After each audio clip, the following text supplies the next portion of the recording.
आज के इस वीडियो में हम आपको दिखाने वाले हैं एक बहुत ही बेहतरीन डुप्लेक्स हाउस प्लान, जिसका लेआउट प्लान आपके सामने है। ये प्लॉट का एक बेसिक डायग्राम है। यहाँ पे आपको पता चलता है कि प्लॉट की डायरेक्शन क्या है, इसकी लोकेशन प्लस इसका एक्चुअल साइज क्या है। कहीं हमने ज़्यादा तो इसमें नहीं ले रखा, वो सारी डिटेल आपको यहाँ पे पता चल जाती हैं। तो सबसे पहले हम बात करेंगे प्लॉट साइज की। तो प्लॉट का साइज है 25 बाई 60। जैसा कि आप यहाँ पे देख रहे हैं, 25 इसकी चौड़ाई है और इसकी जो लंबाई है वो 60 फुट है। और इसका टोटल जो स्क्वायर फीट एरिया बनता है वो 1500 स्क्वायर फीट बनता है। जैसा कि मैंने आपको बताया कि ये एक डुप्लेक्स प्लान है। इसमें आपको 2 फ्लोर कवर होंगे, ग्राउंड और फर्स्ट। और इसमें हमने डिज़ाइन किया है 4 BHK के हिसाब से। 4 बेडरूम आपको यहाँ पे मिलने वाला है प्लस कार पार्किंग के साथ। तो उम्मीद करता हूँ ये प्लान काफ़ी लोगों को पसंद आने वाली है या फिर इससे हेल्प होने वाली है।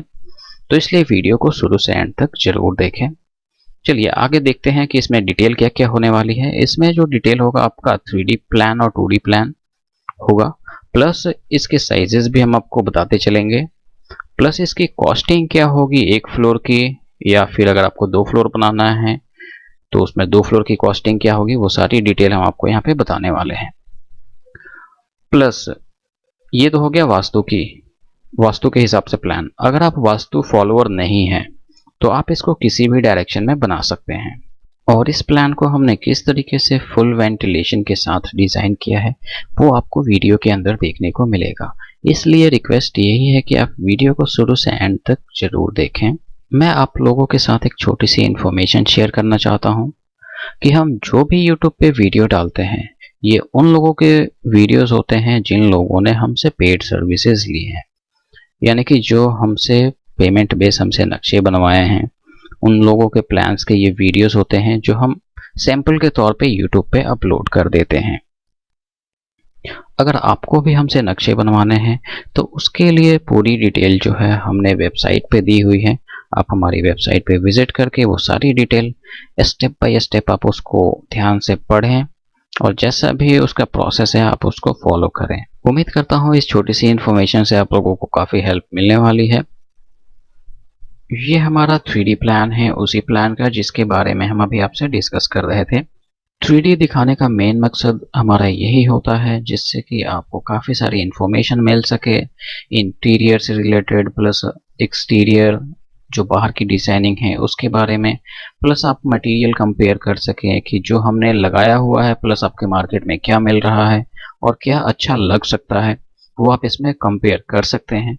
दूसरी सबसे बड़ी चीज़ कि आप यहाँ पे जो है घर बनने से पहले आप अपने घर का व्यू देख सकते हैं कि आपका घर बन के कैसा दिखने वाला है।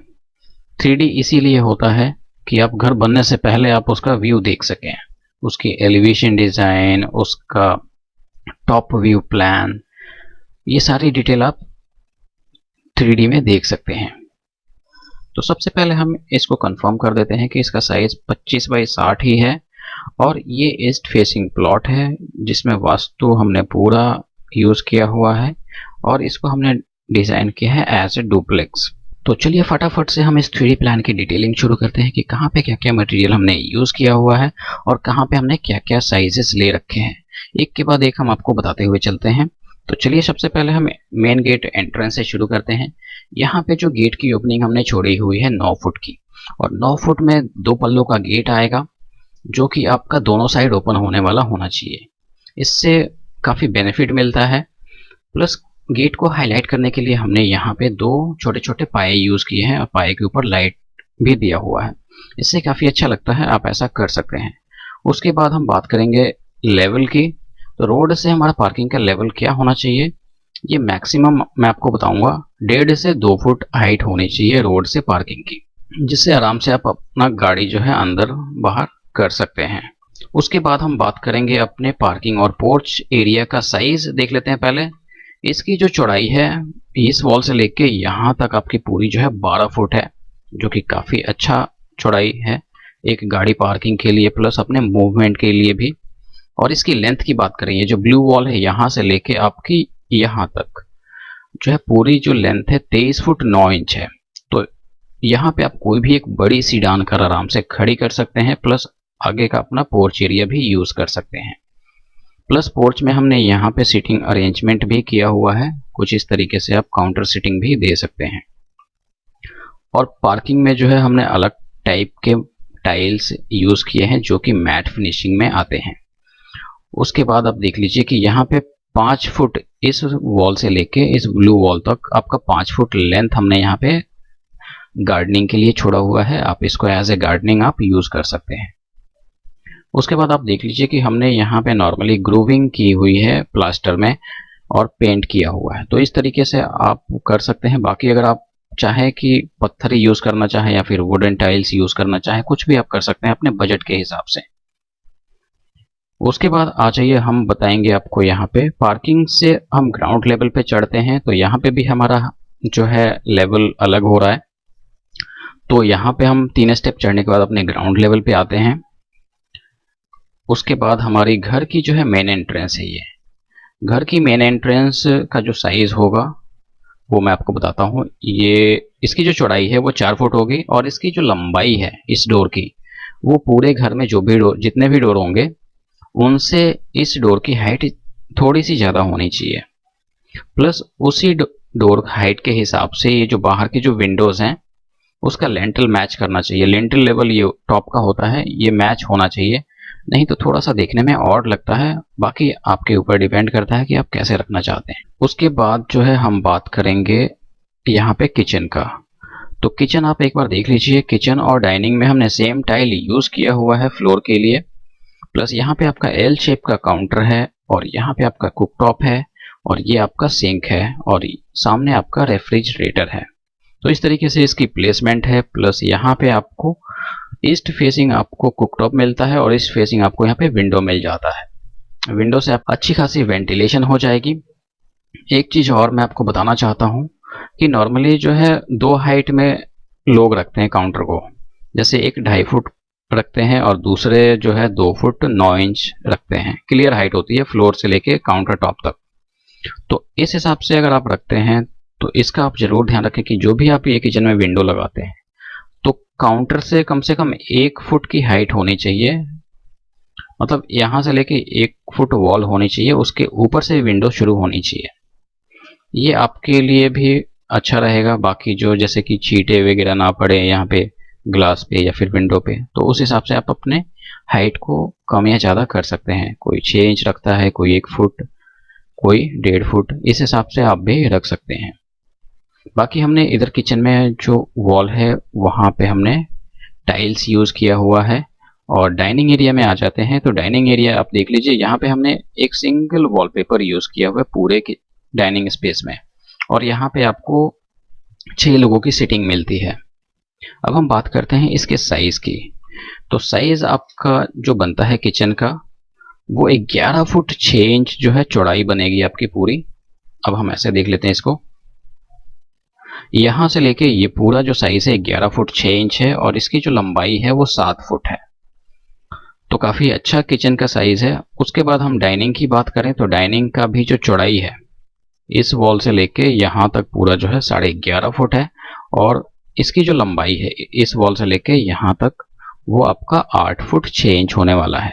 अब हम एंटर करते हैं अपने सीढ़ी वाले पार्ट में। ये सीढ़ी जो है हमें फर्स्ट फ्लोर को कनेक्ट कर रही है।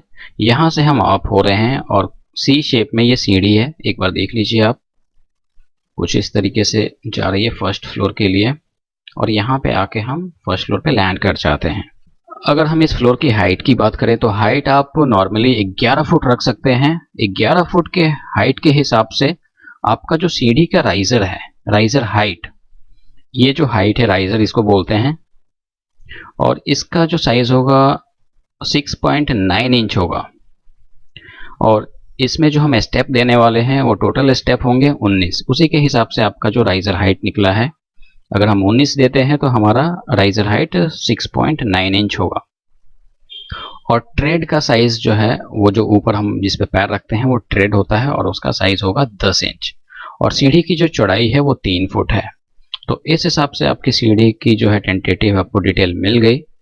अब हम इस सीढ़ी वाले रूम का साइज का हम देख लेते हैं कि क्या साइज हमने लिया हुआ है।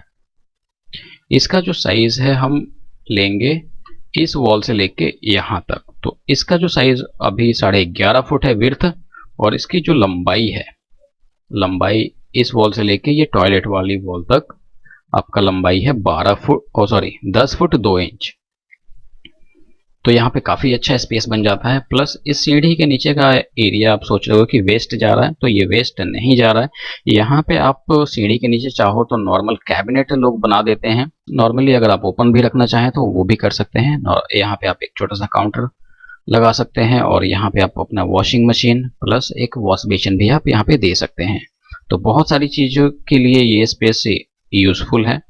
और ये आपका कॉमन बाथरूम है जो कि ड्राइंग रूम के साथ अटैच है। मतलब ड्राइंग रूम जो भी गेस्ट हमारे आएंगे वो इसको इजीली यूज कर सकते हैं। अब हम बात करते हैं ड्राइंग रूम के साइज का। तो ड्राइंग रूम का भी साइज काफी बड़ा है, जिसको कई लोग हॉल बोलते हैं, कई लोग गेस्ट बेडरूम भी बोलते हैं। इसकी जो चौड़ाई है, इस वॉल से लेके टॉयलेट की जो वॉल है यहाँ से लेके इस पूरे वॉल तक 15 फुट 6 इंच इसकी चौड़ाई है।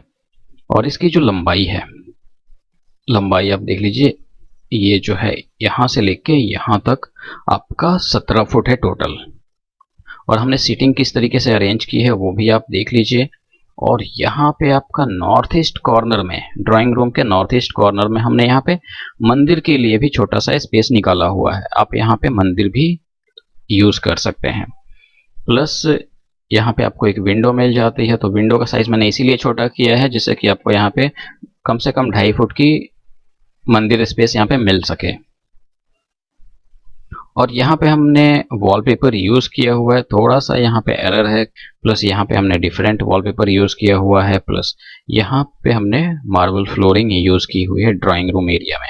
इसका साइज हो गया। अब हम बात करते हैं इसके कॉमन टॉयलेट। इसके साइज का अगर मैं बात करूं तो इसकी चौड़ाई इस वॉल से लेके इस वॉल तक जो है 7.5 फुट है, और लंबाई इसकी इस वॉल से इस वॉल तक जो है पूरी लंबाई 5 फुट 2 इंच है, जो कि एक कॉमन बाथरूम के लिए काफी अच्छा साइज है। उसके बाद हम आते हैं बेडरूम 1। तो बेडरूम 1 में जो है बेड की प्लेसमेंट कुछ इस तरीके से हमने की हुई है। अलमारी आपकी ये पूरी आ जा रही है, और यहाँ पे जो है एलसीडी आपको मिल रहा है। हमने दोनों वॉल पे जो है एक ही टाइप के वॉलपेपर यूज किए हुए हैं एक दूसरे के सामने वाली वॉल पे। तो इस तरीके से आप भी कर सकते हैं। प्लस फ्लोर जो हमने ली हुई है वो वुडन फ्लोरिंग ली हुई है। आप नॉर्मली वुडन फ्लोर या फिर नॉर्मल वुडन टाइल फ्लोर आते हैं वो भी आप यूज कर सकते हैं। इस रूम के साइज की अगर मैं बात करूं तो इसकी चौड़ाई इस वॉल से लेके इस वॉल तक 11 फुट 4 इंच है, और इसकी जो पूरी लंबाई है वो 12 फुट 6 इंच है। तो ये काफी अच्छा साइज है। और इस रूम को आप क्या क्या यूज कर सकते हैं वो एक बार देख लीजिए। इसको आप किड्स बेडरूम के तौर पे यूज कर सकते हैं, स्टडी रूम के तौर पे यूज कर सकते हैं, और गेस्ट रूम के तौर पे इसको यूज कर सकते हैं। अब हम बात करते हैं कि इसकी वेंटिलेशन कैसे होगी। तो इसकी वेंटिलेशन के लिए हमने इधर पीछे बहुत बड़ा ओटीएस छोड़ा हुआ है, जिसको आप एज ए यूटिलिटी एरिया भी यूज कर सकते हैं। तो इसका जो साइज है 11 फुट 9 इंच इसकी जो चौड़ाई बन रही है, और इसकी जो लंबाई है वो 5 फुट है।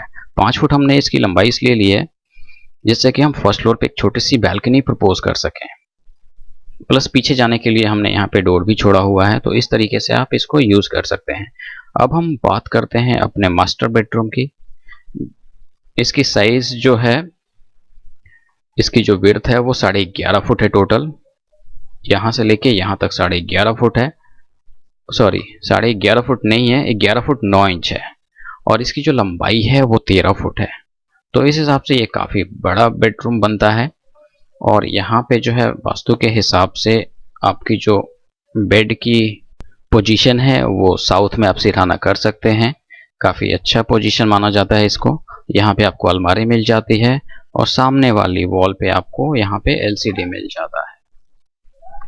और यहीं पे आपको वेंटिलेशन के लिए एक बड़ी सी विंडो मिल जाती है। आप इसको नॉर्मली लो हाइट विंडो भी रख सकते हैं।